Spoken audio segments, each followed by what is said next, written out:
This is a song for my friends Jaret and Gary. They started a podcast and said a theme was necessary. They're just a couple of guys in a band that you know. Some rockstar dads who started a show. So here's the next episode. Welcome to the Rockstar Dad Show, everybody. My name is Jaret. Gary is here as well. We are back from tour. And, man, just cast right back in it, Gary. Yeah. I mean, I was talking to Tyler last night. Both my kids were so excited whenever we got home from tour. And it's just wild how much stuff we have going on at home right now. Yeah. But then also band-wise, we're still busy for the next, few weeks. Yeah. And so it's like we're home in the week and then gone on the weekend right now. It's wild. It's a wild time. Yeah, it was like we were leaving. We flew up to Pennsylvania. Had a great weekend, by the way. Flew my whole family up there. My wife, all three of my kids. They came with us to Four Chord Festival. Shout out to Four Chord Festival. Rishi Ball, what a fantastic job. 11 years ago, this thing was in a bar somewhere, and he got Blink-182 and AFI this year. Just treated great and fantastic accommodations and what a great time.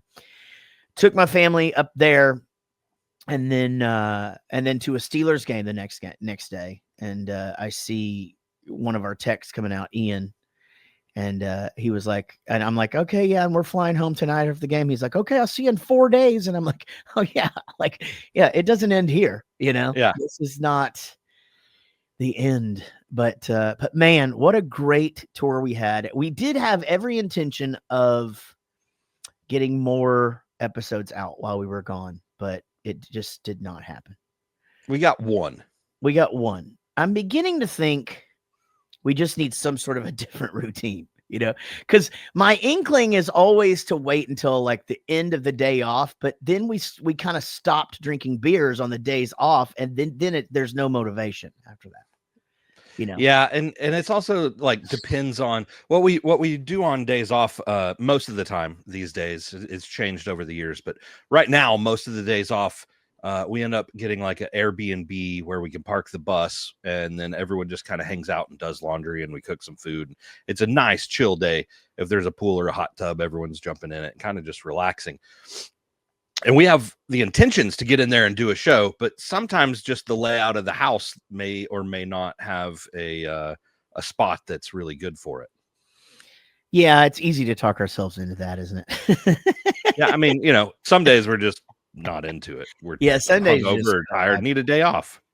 One of the days off we had a fantasy draft, and one of the days off we were just, so beat. And then we watched Superman on one of our days off, but it was an amazing tour. Simba Plan treated us great. If you've kept up on the socials, you know that we were very, very happy with just the whole tour, everybody coming out. Thank you, those of you who came out to the tour and saw us, and 303 and Lolo, amazing tour mates. And, I came right back to, so I missed Everett's first football game. And they won 54-0. Damn. And then I came back and I saw his second football game, and they lost 14-0. And so today I go to the third one, but again, I say this, I sort of started to say that being a little bit silly.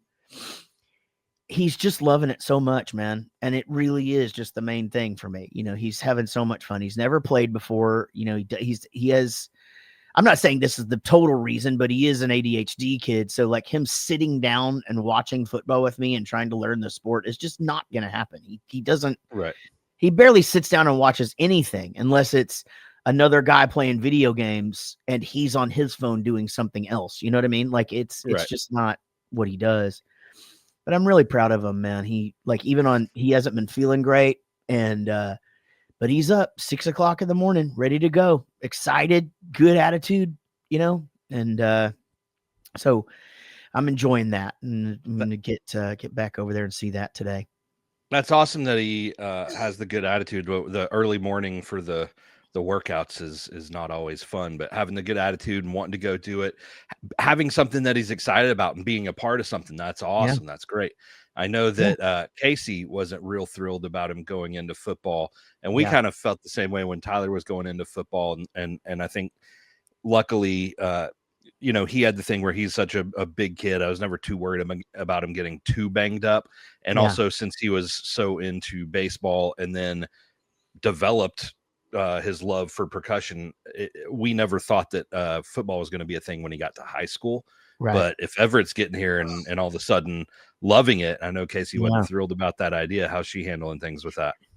She's doing great. I mean, it's the funniest thing, because his whole life she has said, no, he's not going to play football. I don't want his little brain to get crushed. How she is. She's just, fun and silly. And, that's how she puts things. And, Jack played every sport. I mean, he played lacrosse, broke a wrist. He played football, almost broke an ankle. He played soccer.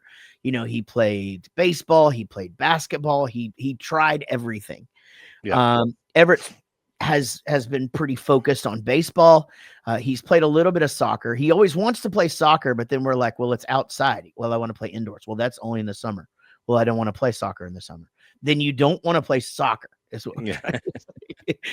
But yeah, I think this is probably it for baseball this last season. I think he's locked in on football. He wants to try like shot put and stuff during track. Which is, I never did that. Once I got to junior high, it was football and band. And then once I got to high school, it was band and theater. Well, he's already in theater. He's in a play already, and he's loving. So he's in band, theater, and football.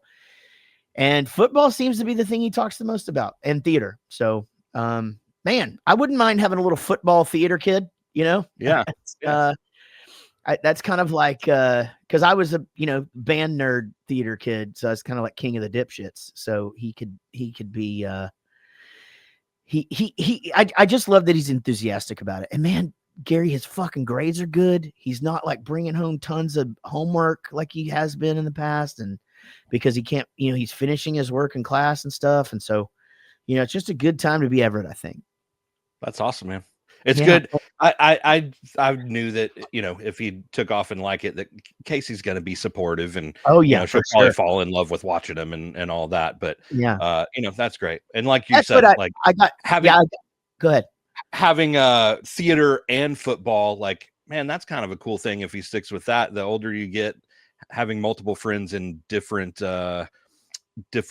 cliques, if you will, that's powerful. Well, that's just it, right? And so we were like, so two things. We were like, his birthday's coming up. Like, what kind of party are you gonna have? Well, who are you gonna invite? Well, and I told him, I go, dude, you're gonna have your school friends, theater friends, band friends, football friends, baseball friends. You got your neighborhood friends, and they're all, different. And I'm like, right. Sometimes, and I didn't get too far into this because they're not adults, but I'm like, sometimes friend groups mix and sometimes they don't. You just kind of gotta, who do you want around and what do you want to do? And, but he'll learn to navigate that. But the other thing that I was saying, I meant to say this earlier about the whole thing of us keeping him out of football we've always relied on the fact that he would never wear the uniform because he has sensory issues. Right. So in fact, we were talking about this, with Emma this weekend in Pittsburgh, because she was reminding us about how he would say his socks or his shoes weren't working. It's like, they're not working. My socks aren't working, because he has sensory issues. So there were certain socks that didn't fit his feet right, or that, they had the seam, or like it was something weird, or shoes that didn't feel right or whatever. So like, now that carries on into pants. It carries on into shirts, and like, there's only certain shorts that he'll wear. And and the thing about it is that what was interesting is I didn't really realize that I'm not going to have to take him to Dick's Sporting Goods and put shoulder pads on him. Like, I never fucking touched the things. They just do it there at school. Right. So he's in front of all these people. Like, he just put the fucking things on and just went with it, And so that's the thing that we've been counting on the whole, because I've always said, oh, he's not even going to make it through the pants, Yeah. The football pants are the weirdest fitting item you could ever have on in your life, because they're pretty miserable. they're pads and just weird shit, and it feels like your ass is hanging out the whole time, but it's not. And it's just, it's just a bit, especially, in junior high, where they're just these shitty hand-me-down things that have been coming down the pike for a while. But no, he's doing great, and I'm super proud of him. And yeah, and again, I shout out to my two older kids for making the time this weekend, both of them out of their busy schedules to come with us. But we did have to fly back after the game. And we were pretty fucking beat. Me and Casey really did think for a second about just sending the older kids to the airport and just fucking going to sleep in the hotel and be like, oh, fuck, we missed it. Like all the dogs there, but it worked out, man. And, good to be home. How's everything settling in there with you? Yeah, I know. Okay. So one story that we needed to get to before we take a break was, I got to know how this turned out. And I'm going to tell it from my perspective. But my perspective is that your wife is telling you about the parking situation, or no, the pickup. Oh, no, I'm here. You got me? It froze there for a second. Your perspective is, and that's what I got. Okay. My perspective was, your wife is telling you about the new pickup situation at the new school for Mia. And people are typing about it, and you're reading all these things or whatever. And your wife's comment was, they better get this figured out before my husband gets home. So I'm curious how pickup and drop off has been going on at the new school. So I think there's a couple of things to be said about it. It's a complete clusterfuck. And the first day I got there, it's a brand new school. So they just don't have the processes and systems worked out yet. But the first day I got there, I could just, from my point of view, I'm like, well, obviously if we did this, it would work better. But I'm like, I'm not going in guns a-blazing. I've been here one day. I'm going to see it a few times and see what I think. And I was kind of torn back and forth because, yes, it is a clusterfuck. And from my point of view, I could make it substantially better very easily. Not perfect, but substantially better very easily. But on the flip side of things, you also know that I'm pretty much a pretty punctual person. Yes. And my wife is extremely late to everything she's ever been to. Yeah. And so her being late to this line has added a lot of stress. So with me showing up earlier, I see the clusterfuck, but it's not quite as bad for me. Yeah. Interesting. Yeah. Oh, well, I mean, dude, that's the thing, right? Is that, Casey is an on-time person as well. And so I'm afraid to be late to anything that has something to do with our child, because I don't want the mom wrath. I don't want any part of that shit. Yeah. So I'm on time to everything that has to do with him. And so when she tells me to be in the car line at such and such and such, like I'm the sixth car in the line, you know what I mean? Like, and then then I sit there for 40 minutes and I TikTok and I listen to my podcast, and then all of it, I look back and there's 187 cars behind me, and that makes all the sense. Cause if you're where we live, the way that this all works, if you're not in that pickup line by a certain point, it sucks. I mean, it really does. On this particular line, I see the clusterfuck of it because I'm pretty close to the front, but they're not doing it in order of car that arrived. They're just doing it in chaos. And so there's cars behind you that are getting kids. There's cars in front of you that are getting kids. And so I may be like the sixth car there, but all of a sudden after 15 or 20 minutes, I'm the first car in line, and they're telling you to move up and you don't have your kid yet. It is a complete nonsense. Yeah. They're not going in any kind of order that makes sense. And so what I'm saying is I can see how to make that so much. There's not like an area to pull in where you've got like 8 cars sitting there waiting, and they fill those up and they pull out and they put 8 more in. That's the thing, is they've got 2 different lines, and then there's a line in the middle. There's a lane in the middle, and the lane in the middle is for once you got your kid, you pull in the lane in the middle and go. But they aren't utilizing like the number system properly and the walkie-talkie of our kid. No, they're not doing. I mean, and that would just change everything. Oh yeah. And if they had the hey, the inside line is for kindergarten to second, and the outside line is for third to fifth. You know what I'm saying? Like, no, it's just pull up and we'll figure it out. And man, just a little bit of organization would make it work so well. That being said, whenever I'm 8th in line, it's not as bad as if you're 50th in line. Man, I've seen some really, really good running car lines. And the best I've ever seen is at his first elementary school. And they just have a person that's literally at the drive, almost to the driveway of the school, watching you pull in. And if you have your little thing up, they call your kid in that grade or whatever. And if they stop you. Who's your kid? What's the deal? They call it in on the walkie-talkie, whatever. So like, and then all of those kids line up in these various little lines, and then you pull up to the line that your child is in order, you know what I mean? And it's just, God, it was so efficient and awesome. But that was a really young, like, go get them principle. Yeah. Well, man, you know, there's something to be said about it. We've had in other schools lines that work really well. Yeah.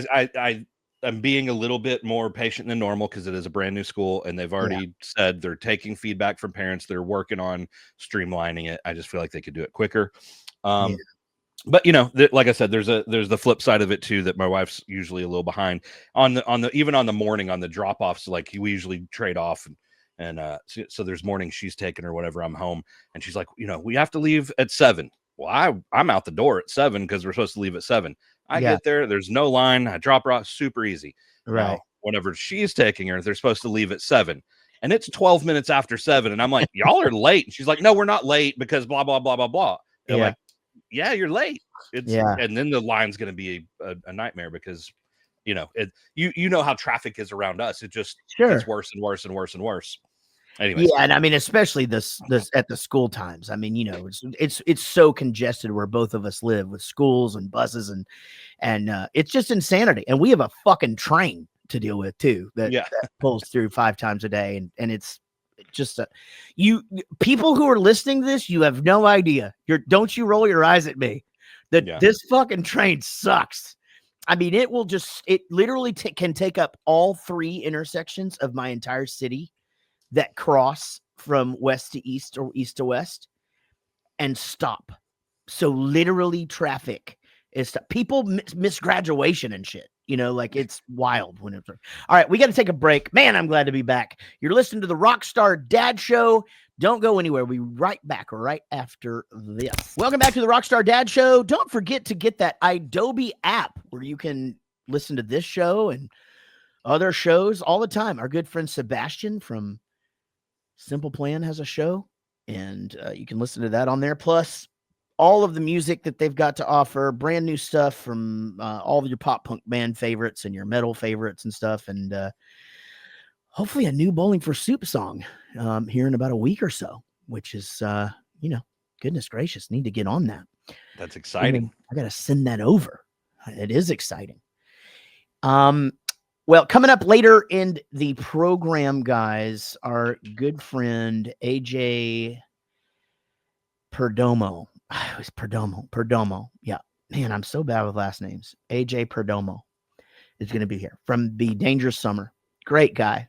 And just announced taking a little break from touring so that he could go be a dad and stuff. And man, I get that. You know, I really do.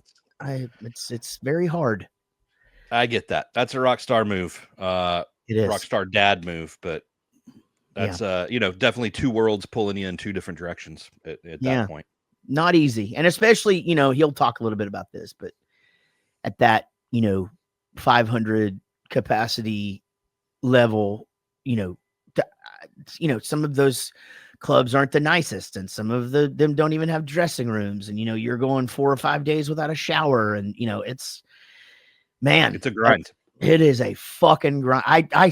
We pre-recorded that interview, but I so just sympathize with him when he said, you know, you're loading in this thing for the 3rd time in 18 months, you know, and you're just like, we were just here, you know, and I definitely felt that, you know, and so that's one of those things whenever you're 20, it's awesome. Yep. And then you Yep. get a little bit older and you have a wife or a kid or whatever at home, and hangovers are harder whatever you're older, and it all just becomes harder. And like I don't know, whenever you're 20 and young and excited, man, that's awesome. And then it becomes a grind. Never forget this. I had 2 young kids at home. You had 1. We pulled into to Dayton, Ohio, and we went to the club, and it was just this little shitty club that we played. Oh, it was Toledo, Ohio. Pulled into this little shitty club that we played all the time, but we always had a great time. And but there's a bigger venue attached to it, and the club wasn't open, but the bigger venue was that was attached to it was open for us to go in and use the bathroom. And so for those of you who don't know, you can't poop on a tour bus. So the first thing when you wake up,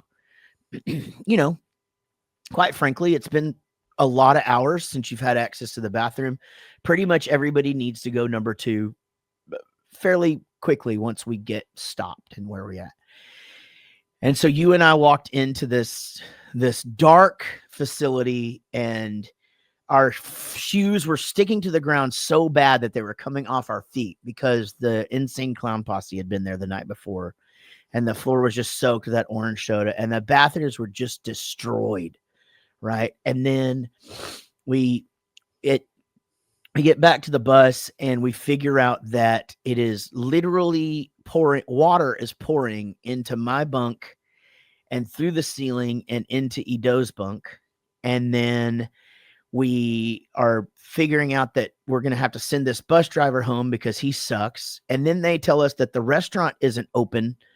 And this is just a few years before Uber Eats and stuff like that. So we're just like, okay, now what the fuck do we do? Well, it's in like a warehouse district, so there's nothing else around. You can't just nothing walk around, right? I mean, this day just piled and piled and piled on us. And we had around 20 pre-sale tickets. And for whatever reason, the planet put you and I just on the bus, sitting across from one another, just as defeated, I think, probably as each of us has ever been. Yeah. And you just go, what the fuck are we doing here? And I go, I have no fucking idea. And when I think about that point, and just, that would eventually sort of like, we would keep it going or whatever. And then we would take our break, and, I got a divorce and, all that. And then we had our restart and stuff. But I just think back to that point and just of like, man, a couple of more of those in a row, that would have probably been it, like that. I mean, that's as low as I ever felt, I couldn't breathe, like my ex was unhappy at home, and, I certainly wasn't happy out there. So what the fuck was I doing, and what the fuck were you doing? Right. It was a really, really bad time. So I get it, and again, that's that size venue, by the way, like, they're not letting us in until 4:00. Well, I am literally about to shit my pants, like, what are we doing? But anyway, well, God, I talked so long, Gary, we got to take another break. Coming up after the break. I think though, we have to tell the end of that story though. Okay, go. Shit. We stuck with it, and here we are. Right. You know what? You're fucking right. And it's the best time maybe in our band's history, and we're happy and we're healthy, knock on this thing, and our everybody's, it's awesome. And we're so very, very lucky to be doing what we're doing, and I thank God every day, man. I'm just like, shit, I can't fucking believe it. I can't believe people still come to our shows, and, it's so great. And you're right. We lived through that, and we made it to this point, and now we're headlining Wembley, December 13th. Yeah. Crazy. Son of a bitch. All right. We're going to take a break. When we come back, you guys are freaking stoked about this. AJ Perdomo from the band The Dangerous Summer is going to be with us. We're going to talk about being a rock star dad, because that's what we do on this show. Y'all hang out and listen to this. We'll be right back with more Rockstar Dad Show. Welcome back to the Rockstar Dad Show. And as promised, Gary, a a very, very good guest today. AJ Perdomo is here from the Dangerous Summer. What's up, AJ? Man, chilling. Good to be here. I'm hanging out in Austin, Texas right now. It's hot as anything. Living it up though. Where are you guys at? We're in Dallas, Texas, actually on our way to Austin this weekend. Oh, no way. You guys playing Austin? Yeah, we're doing the Longhorn something or other right before the game. Oh, damn. I wish I was there. I'm headed back to New York area tomorrow. I'm like more Jersey, New York based. Yeah. Yeah. So where do you actually live? So North Jersey, like 30 minutes outside of New York City. And I moved there this year. I'm kind of new to it. And actually to be closer to my daughter, I was living like hours away from her before. And now I'm right down the street from her. So yeah. Well, I mean, that's a good transition, actually. Well, I got to ask, why are you in Austin right now? So my fiance, I fell in love this year, man. In February, I met the love of my life, got engaged in the end of June. And man, just the love story, falling in love on tour. I love it. Find the one I love, Congratulations, it's crazy, man. That's awesome. I can tell he wasn't. I could tell he wasn't from Austin though, because he said it's hot as hell, and it's like we're past that. It's just kind of like it's a little warm. Yeah, I know. Yeah, it is fucking crazy. I didn't realize it was so like humid and sticky too. I was like, man, yeah, it's wild down here. Yeah, the further you go south too, man, and east, but yeah, it's crazy. That's so that's what's drawing people to Texas, our taxes and our chicks, because Frank Turner also just is spending his time in Austin now, and no way. Yeah, it's crazy, but I love it, man. It is, the most beautiful woman, the most beautiful. Yeah, well, I do have to say, it's not new news at this point. I mean, it's been a few months ago that you issued the statement, and I was just like, I hit Josh up. So for those that don't know, Josh from the band Every Avenue plays with AJ in the Dangerous Summer, and I think produces you and all of that stuff, right? I mean, yeah. Member of us. Yeah, he goes on the records with us and everything. Great guy. I've known him for years, touring with Every Avenue, and yeah, just the best dude. And he's like the same height as Michael Jordan, 6'6". Can't miss. Uncomfortably tall. Yeah. Yeah. But, we just got off the road with 303, and nice. Every day they come in and hug you, and they're just so tall. Well, people confuse them. It's like Josh and the dude from 303. They look and Nat. so similar. Yeah, they do actually kind of look alike. You're right. They sort of do have like the same shape. I mean, when you're that tall, it's hard to not have that shape. Yeah, that's a good point. But you issued a statement from the band and basically said, "Hey guys, I love touring, but it's not why I got into this. I want to create music, and I want to focus on making music, but I want to be around my family and watch my daughter grow up." And man, that's a really hard thing to do. Can you tell us sort of like what led up to that?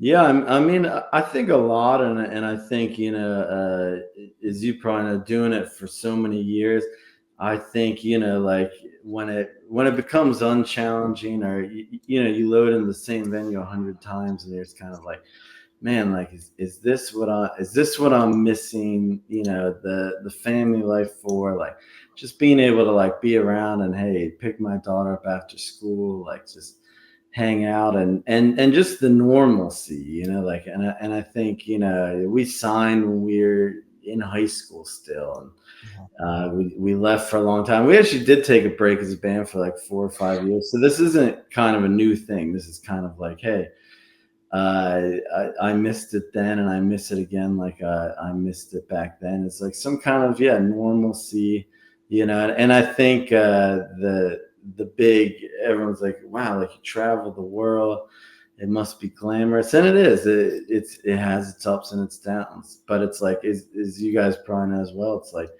when there's someone who's not mentally strong, it's a hard fucking thing to be out there, and especially on our level. I mean, like to preface, I mean, we play like 200 to 500 cap venues, like, and we're still we're not doing the van life anymore. We're doing like RV, but it's still like, it's grueling. You're in a can with these people driving at 70 miles an hour down the road, like all the time. And it just feels like a time warp. Time flies by. And yeah, I think just a new era of like, hey, like I need a break. I need to chill. I need to. Nothing wrong with that. I mean, I got to say, to go back, it is not glamorous. I mean, it's hard, and the bathrooms are dirty, and it's gross brushing your teeth in the places that to be honest, we've all learned to brush our teeth in a fucking parking lot because that's better than the bathroom. Well, and then another thing you said, I mean, you play the same venue over and like, being on tour is a little bit of Groundhog's Day. It's the same day over and over again in a different city, but it's the same day. So it's not glamorous. It's the same day over and over. And when you got a little one at home, it just is infinitely harder.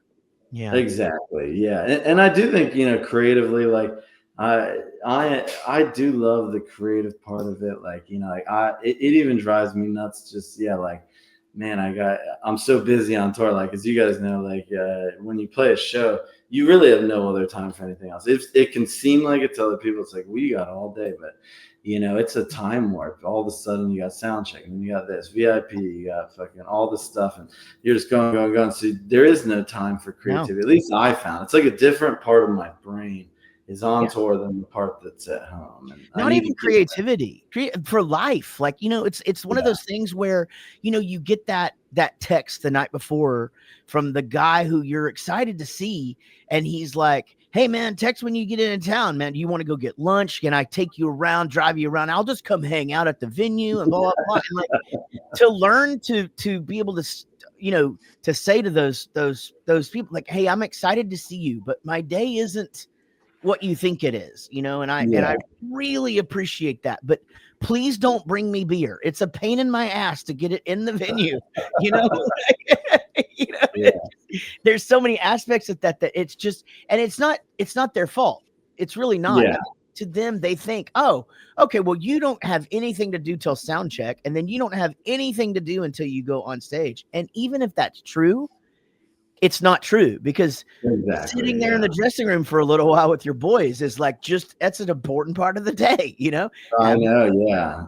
And even like you need some time by yourself to even just brain around a little bit. Hey, like you're around people 24 hours a day, like you're on all the time, even with your bandmates and everyone you work with. It's kind of like, it drains you. Like any second you get just, hey, by yourself is a great moment to have. And I'm excited for like, kind of, and I don't even know how it's going to look. Again, it's like, like a lot of our bread and butter was being on the road. Like we make some good money on the road. And so the whole idea of like, and even like I pose this question all the time, and maybe you can even input, is like, can you be an artist and not play as many shows or not play any shows for like a time period and still be successful? Like, do people need it? Like, do people need to see you in their city, or do they stop caring? Like, and it's a question I pose. I remember being like really young when I was a kid, and I was obsessed with AFI. And I remember I was like,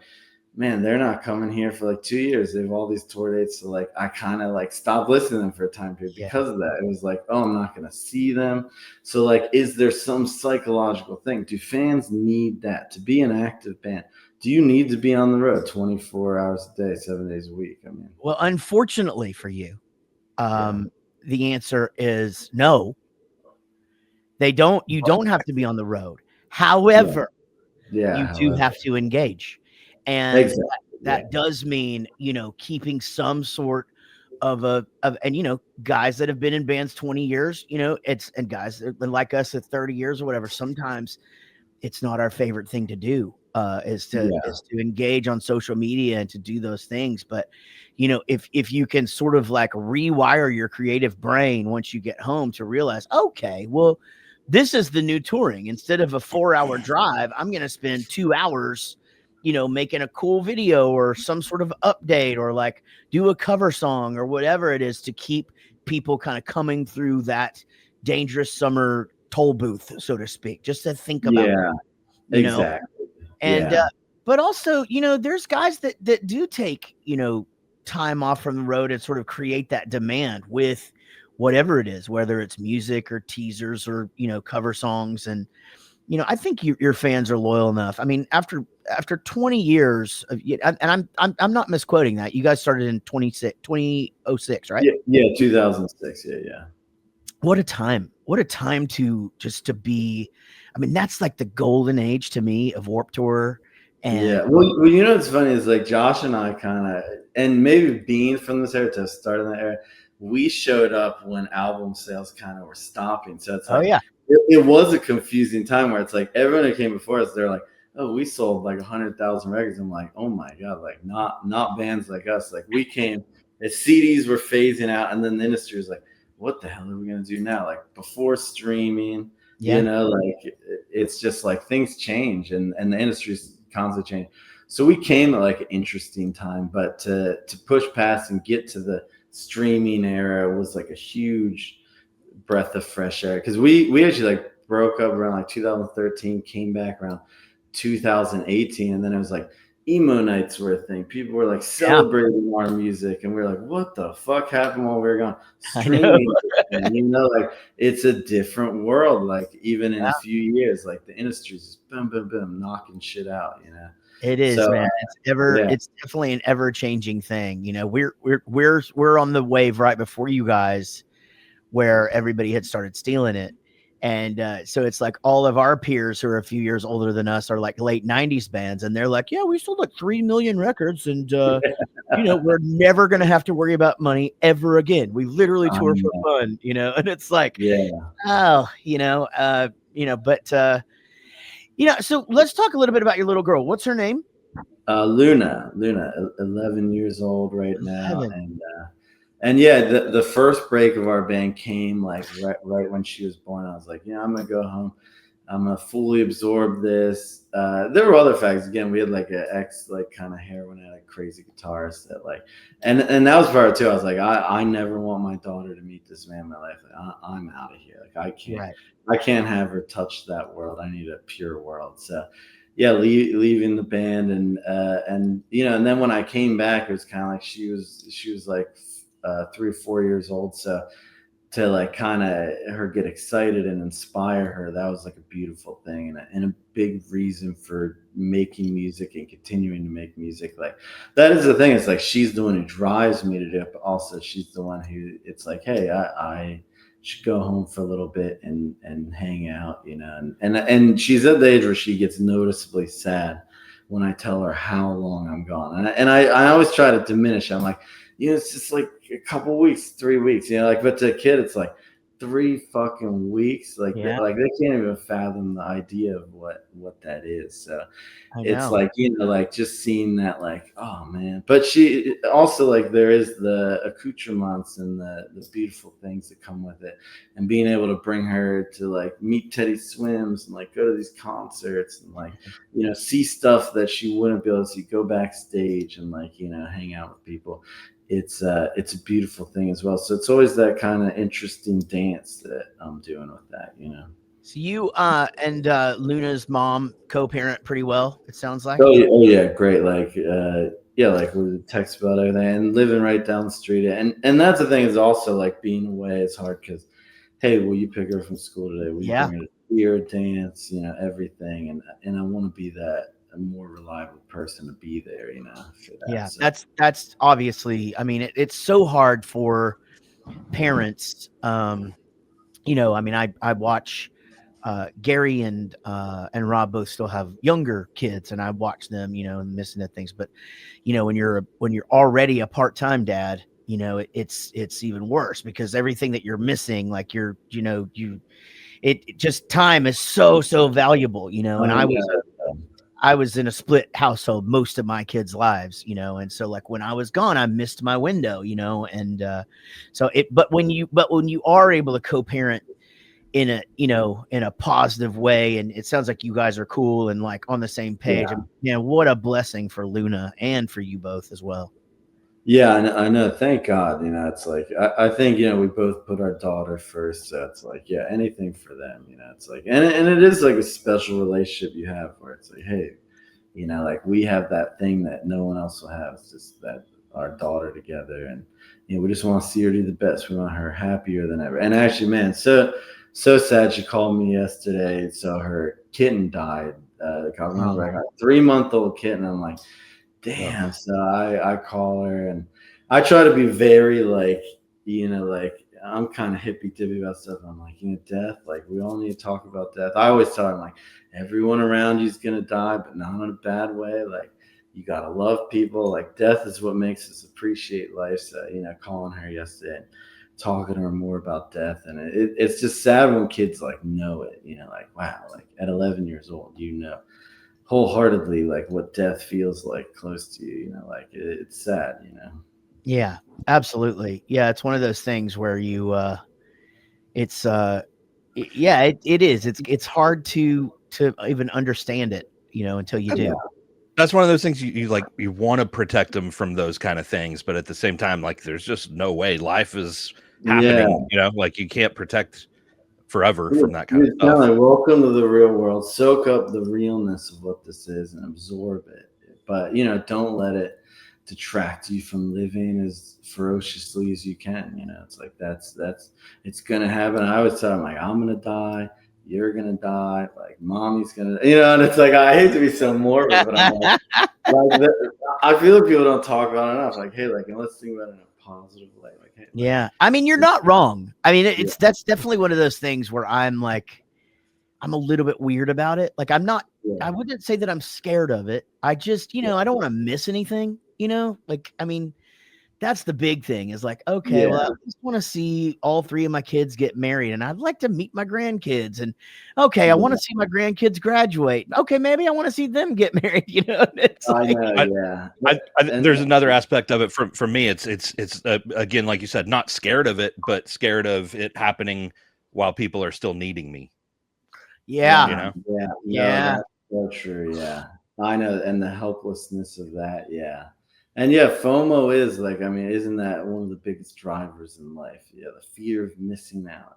It's like, what are you missing when you're gone?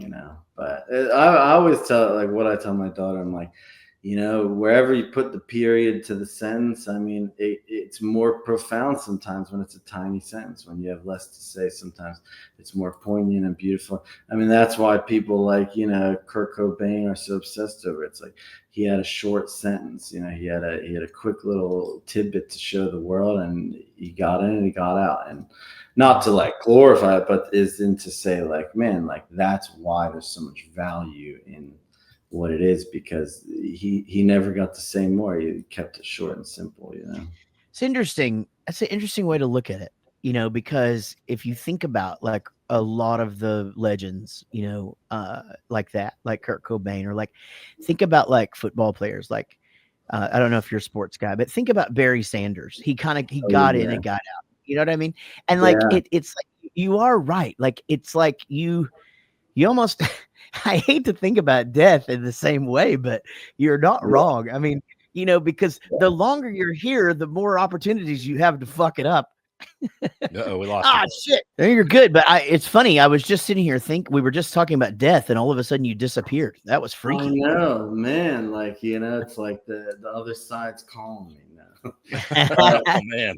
So so you're gonna get back set. I mean, there's a lot going on in your life, bro. I mean, you're coming off the road. You're gonna go back up north, get settled in. Where your daughter. So what happens with our fiance here in Texas? Is she gonna move up there with you?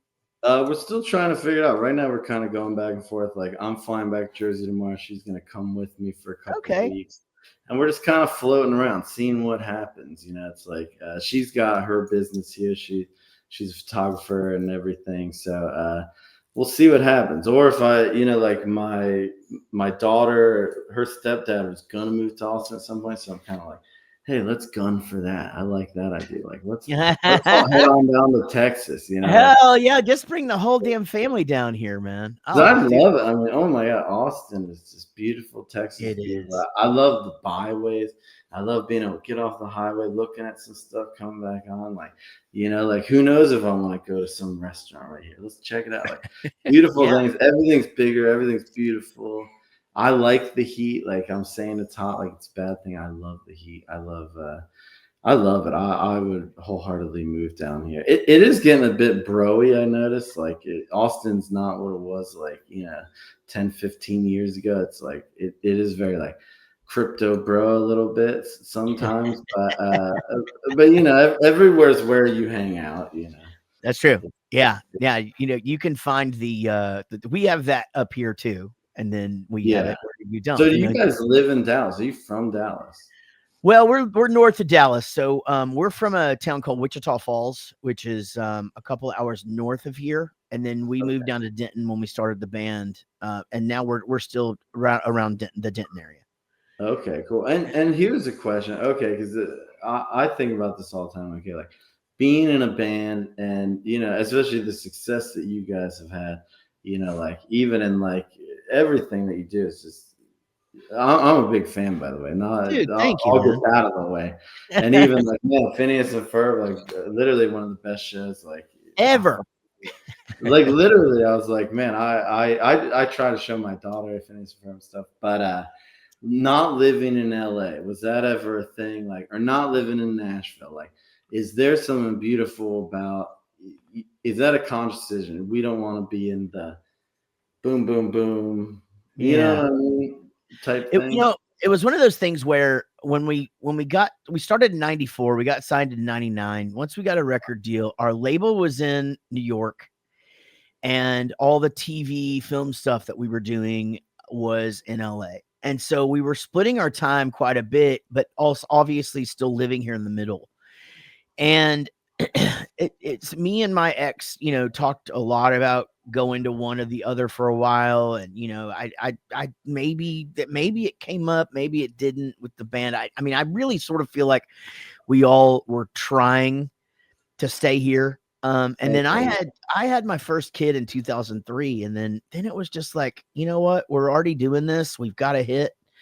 I mean, we've, and we can, my child can have a normal life, and you guys can come back here. And, Gary was getting married around that time. And so, his wife is a nurse and had her thing going on. And, so, it was one of those things where we sort of, we hit it around a little bit. And obviously, like me personally, as a voice actor and, wannabe comedian and all that I could have probably made quite a bit more money if I would have done that, but I'm really glad at the end of the day that we stayed here, because my two children that I had with my ex are grown now, and they had a great life.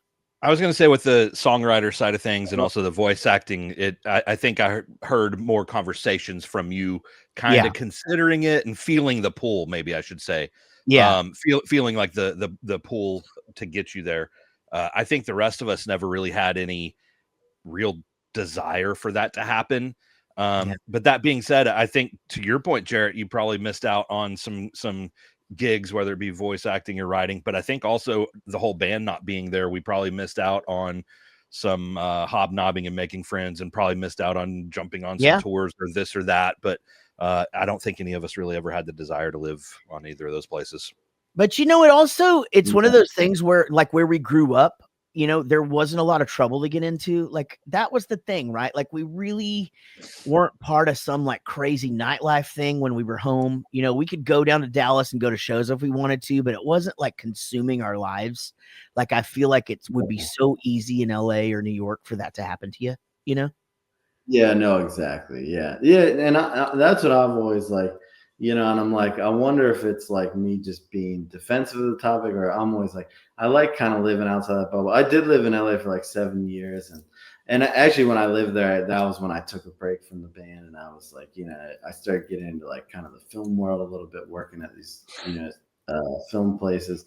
But, like I was kind of like, the party, even Nashville, it's like, I got to get in and get out of Nashville. The party's too strong there. It's just like, it's like, man, the benders people go on. It's like, damn, man, like I got to get in and get out. Everyone wants to have a drink with you. They don't just, hey, let's just hang out. It's like everything's bar life, so it's wild. That's what tour is for. Yeah. Exactly. Well, that's what I feel like too. I'm always like, I don't drink off tour, because I'm like, I already did my party on tour. Yeah. Hey Jay, I want to ask you this. You said that you kind of pulled away from the band. You took a break years ago when your daughter was younger. Now you're doing it again. How do your bandmates handle it each of those times, and is it a different reaction from them? They're always supportive. I think they understand, like it is sad. And I think that is like one of the hardest parts about it is like, especially Josh, like, man, it breaks my heart to say to Josh, because, like he's really gunning like, hey, let's do more touring. And I'm like, man, like, it's just hard. So it is hard. And he took it really well because he's such a good person. He's such a good friend of mine. And, like no one said anything adverse, and sometimes I feel bad about that. Again, being the lead singer too, it's like sometimes I'm like, fuck, like I wish you guys would, at least give me a little more pushback, like, and just say, hey, like, like I wonder if they really are telling me exactly how they feel and all that. But and I try to get them to understand, and I talking to them about, maybe also we're over touring. Like, I think we need to create a little more scarcity. Like, and even like we announced some tours coming up, and I was like, man, ticket sales look scary. And I feel like, like, I don't know if you guys are feeling this, but you can feel people are spending less money than they were spending, 2 years ago, 3 years ago. Coming out of the pandemic, it's like we had this like Zoom, and then it's like I can feel it getting lighter. So like some of the ticket sales were also kind of scaring me. So I can't even put that off the table as one of the reasons of like, hey, let's go create more demand. Let's go put out more music. Let's give people a reason to come to the show. Let's make it undeniable. Hey, we're a Dangerous Summer fan. We're coming to the show. Not, hey, we're playing Dallas or Austin every 3 months, like, cause that's like kind of the cycle we've been in of like, okay, another tour, another headline tour. And it's hard to get support tours. Like, we're kind of one of those bands where, we pretty much only headline. Like, I think the last support tour we did, at least in the US, was like 2019 or something like that, state champs. And it gets tiring just to be like, okay, well, here's another headline tour, and you see the same people a lot. So yeah, hopefully they're like, finding good peace with it all, but I can't help but feel bad. But I mean, at the same time, you have to do what's important for you at all times, and I mean, and what's important for your daughter, and so then what is the plan, like, creatively or whatever? Are you set up as far as like writing and stuff up there, and recording and passing it back to Josh and starting to make some new music? So actually, I mean, Josh has been sending me stuff every day. I've been kind of like taking on a lot of client work. I write for a bunch of other people and stuff. So like, I kind of haven't got into like Dangerous Summer working mode, but yeah, I have my little studio there, and set up to just keep making music. And I do like a little song shop where I, sell songs to my fans. I do guest vocals for people. So like, I'm kind of more in like, okay, I just canceled all this touring. Like, I'm going to make up this money real quick. Like, let me sit in a comfortable place before I get into, okay, yeah, then now let's make the new Dangerous Summer record. And just kind of like letting the dust settle after that. But I think we're going to go in with like a few different producers and try some stuff out, try some new material out. And like, I kind of want to do it differently than we've done it before too, because we used to be, go and make a record, let's kill ourselves, like 7 weeks, no sleep, like every day, every night, like let's grind. And I even saw this interview with Jack Antonoff where, he was like, I just got married. Like, I'm done with killing myself for this. Like, we're not teenagers anymore. Like, when it's dinner time, I go to dinner. I do that, like, and I feel like, like I love working during the day anyway. Like, my writing schedule, I'm like a 9 to 5 guy with writing. If it's at night, I'm lazier. I'm not as sharp. I like to be, very clear, very concise when I'm doing my writing. So I like the idea of like treating it more like, hey, like, during the day I write all day, and then at night do whatever I want. And so I kind of want to get out of that, killing myself for the record. Even the last record, like, there was a moment where, like, I was exhausted. I was up for days, and like I passed out. Everyone thought I was like dying. Oh shit. Like it was just like, again, we drive it too hard for no fucking reason.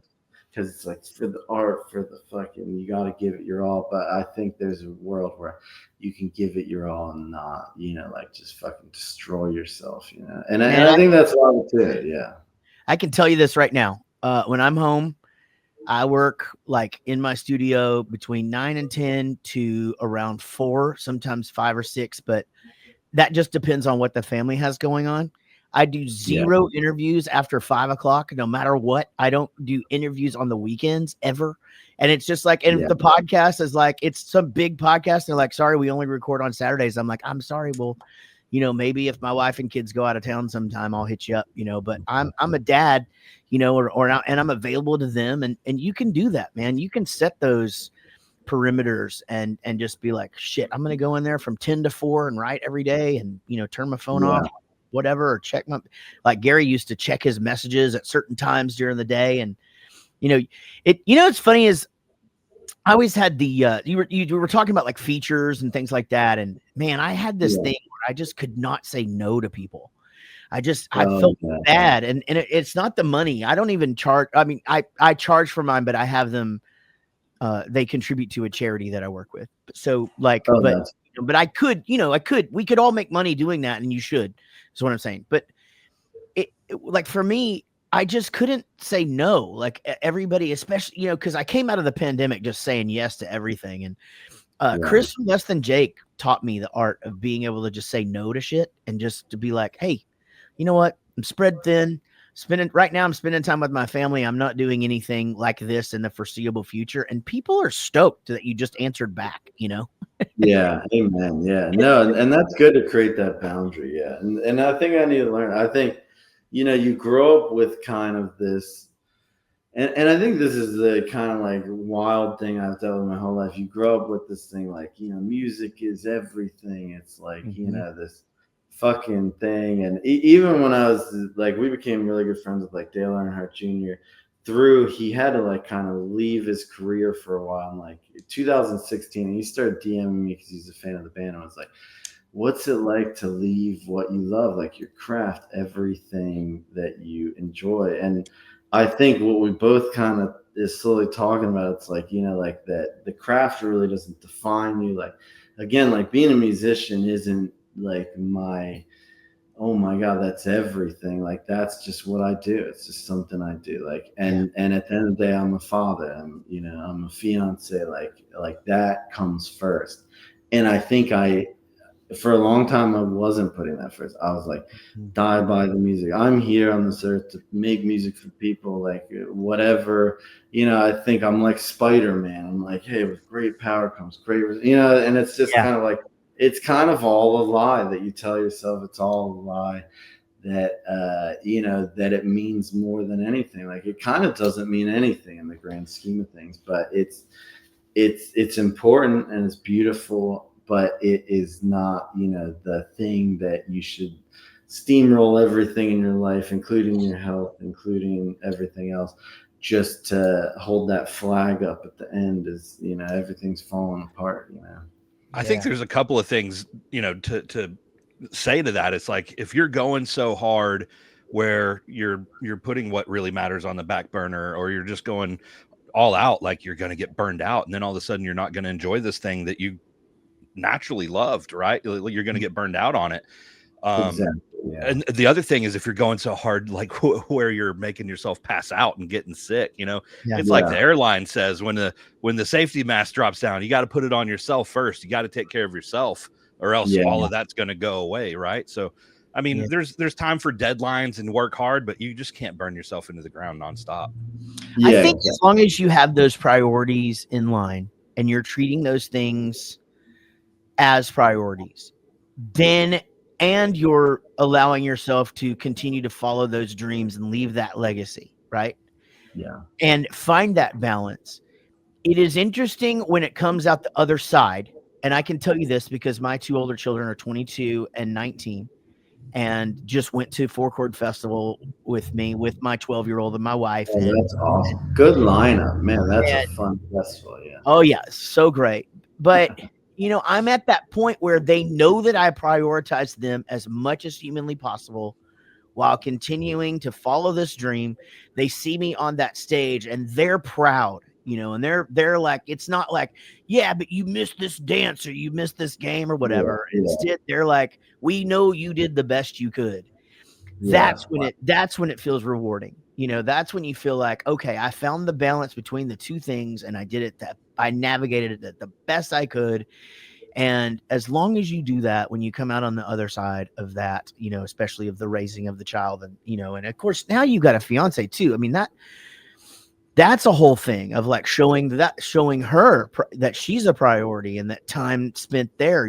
Obviously it sounds like she can't just pick up and drop everything and go. And so, it sounds like you're on the right track, man. I and that's really the reason why I thought it was a good time to have you on the show, is because I think a lot of musicians, from all walks, in all genres and in all styles and at all levels, have this same puzzle, this same whole maze to navigate, and I'm really interested to see where this goes for you in the next 6 months. It would be really cool if you would check back in with us and we talked about like, hey, where did, when you were making this decision the second time to really focus on family and stuff, where are you at now? Yeah. Oh yeah. And I'll definitely check in, man. Yeah. I'm interested to see the journey too. And that's part of it as well. Like I always say that the best part of life is the unimaginable, the stuff that you can't even imagine. And I want to see what unimaginable stuff I stumble upon. I also love making, video content. I'm, making reels every day and like getting into that. So like, I want to keep diving into other stuff, beyond music, and also like mixing the two. If I can somehow like, make videos and score them myself. Like I just want to kind of do something else as well, try to explore some other ground. Again, the Dangerous Summer, as much as it is mine, it was also many members before me. We've had members before, and then as well as Josh and everything. Like I want to see what other stuff I can journey out as well and get creative with, and I want to see where I end up as well, like see what I can get out there, see what I can find, Well, I think it's going to be awesome. And I think you're being really smart not to let yourself completely burn out, because we've all seen that happen, and we've seen really good musicians and good bands go to the point of burnout to where it's like, okay, well, that's the end of that deal, and for you to be able to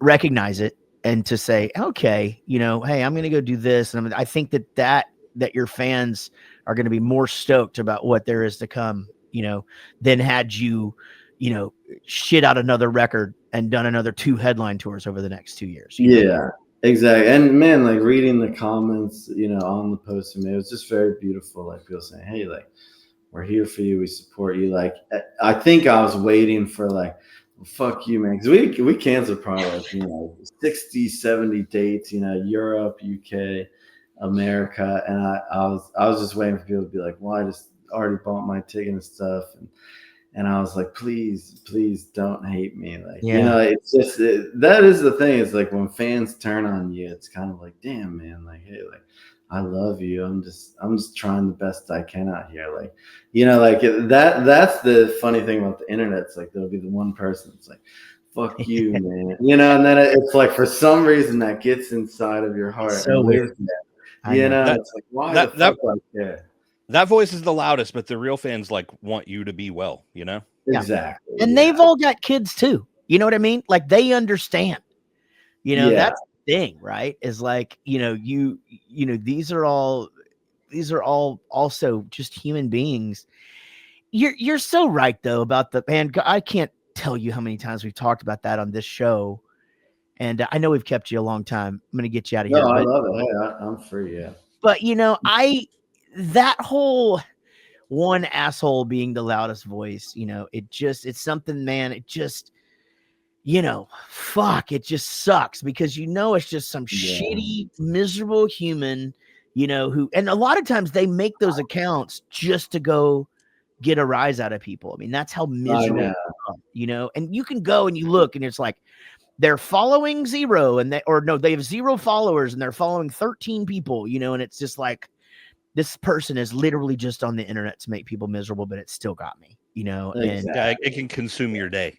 it can fucking, especially if I respond. And that's the thing in therapy that I had to work on, was like that if I respond to it, now all of a sudden I'm consumed with what their response is going to be, what other people are going to respond to it, and then what I'm going to say again, you know, back. Yeah. Just like now you fucking, you know, and you know, and as our assistant tour managers from the UK and kind of will just, anytime he sees me on there and I get into something, he'll just text me and go, okay, time to put the phone down. But so you get into it. You do respond. I have gotten into it in the past. And I try not to. Well? Does it end never? Well? No, never. I mean, it usually ends up with, I mean, I am really, really witty. and I also have 0 filter. I mean, I have no filter at all, especially when it comes to like people fucking with me or my friends.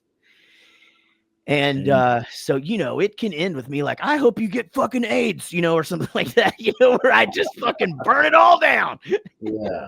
You know, and that's never good, you know, never good. But now I try not to. Again, my superpower now is I've had a lot of therapy because I have, you know, mental health shit that I talk about openly on the internet as well. And but is it productive? Is my new superpower is like, okay, as I type this, is this productive? Is it productive for me to answer this? Was it productive for me to even read it? You know? Yeah. And if the answer is no, then I can now take a deep breath. Sometimes I'll write my response and then do the is it productive and then just erase it, and I feel better, you know, and I'll tell everybody like, guys, I just had the greatest comeback and I erased it. You know, like, I'm all proud of myself and shit.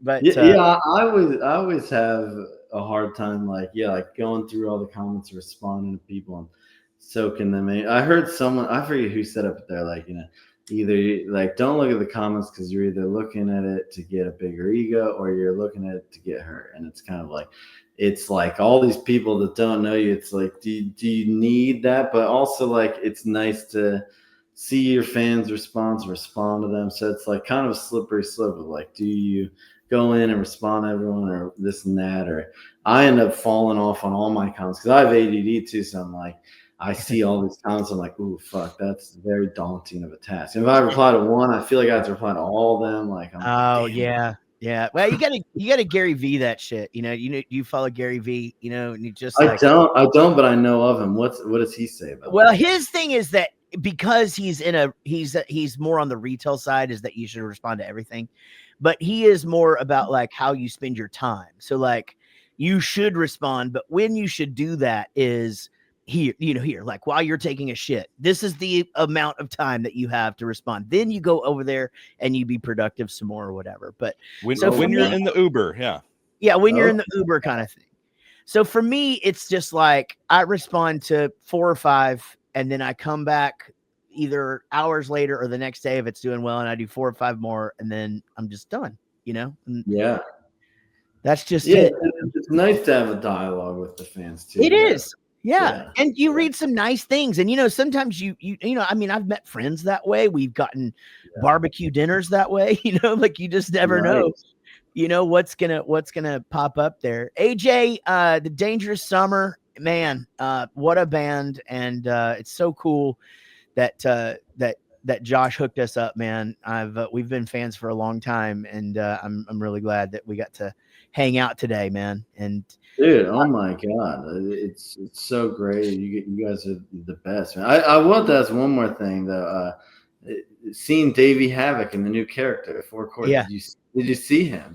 Are you friends with Davey Havoc? We are not. So we're not friends with him. We were friendly with the rest of the band in Warped Tour like 2003, 2004, something like that. But like we would hug if we saw one another probably, but I don't know that, you know, we don't have each other's phone numbers. But Davey was back then was in like the era where he was like gothy and he like carried a parasol everywhere and like nobody approached him. So like I've never even met the guy. Yeah, I like his new image though. Like I saw everyone's posting videos from forecourt. I'm like, wow, there he is. It's just weird. He's like calling himself. It's like Davey 4.0, you know, because it's like the fourth person he's been or some shit, you know. But he certainly can change his image, man. I mean, you know, it's so the juxtaposition of like early, you know, very proud of you to now is wild to me. Like I know, yeah. And there's something beautiful about it. I remember being younger and being like, wow, like every time you see him, he's got a new thing going on. Like, yeah. Then he cuts his hair. Like, there's something about, hey, change. Like, give people a little bit of a shock here and there. Like, make them think about it, you know? My thing is always like this. Like, one time I wore a referee shirt on stage, and the band made fun of me for like a month over this referee shirt that I wore during this show, right? So I'm like, how do you just show up with like eyeliner and like a fucking Dixie cut, and you're wearing like chains and shit all over you, and like, guys, this is new This is me now. Yeah. I couldn't get away with a referee shirt, you know. I mean, I thought it was fucking funny, you know. I just I found it in a Goodwill, and I was just like, just fucking playing this referee shirt. And man, I mean, our guitar player is just calling penalties on me the whole fucking show, throwing his bandana down at my feet and shit, you know. And like, that is awesome. Yeah, how do these people do it, you know? Like, I know, yeah. Insane, man. You know, it's so nuts. AJ, man, good luck to you with everything. Please keep us posted on stuff. Where can people follow you on the World Wide Web? Okay, Instagram, AJ Perdomo. My name most places. Follow The Dangerous Summer on there as well. AJPerdomo.com. I work with lots of people. Come to my song shop. Got a Patreon, AJ Perdomo. So check it out. And I love the world. It's good. It's good to hang out with you guys. And big Bowling for Soup fan. Oh my god! Thank you. The best. Patreon, very good way to continue to support AJ while he's, you know, in this sort of phase of figuring stuff out and spending time with his daughter. But he rewards you with stuff that nobody else can get. So y'all go check that out. And everybody else, y'all check out The Dangerous Summer and AJ Perdomo wherever you can, and we will see you guys soon. Y'all be good. This is a song for my friends Jaret and Gary. They started a podcast and said a theme was necessary. They're just a couple of guys in a band that you know, some rockstar dads who started a show. Until the next episode.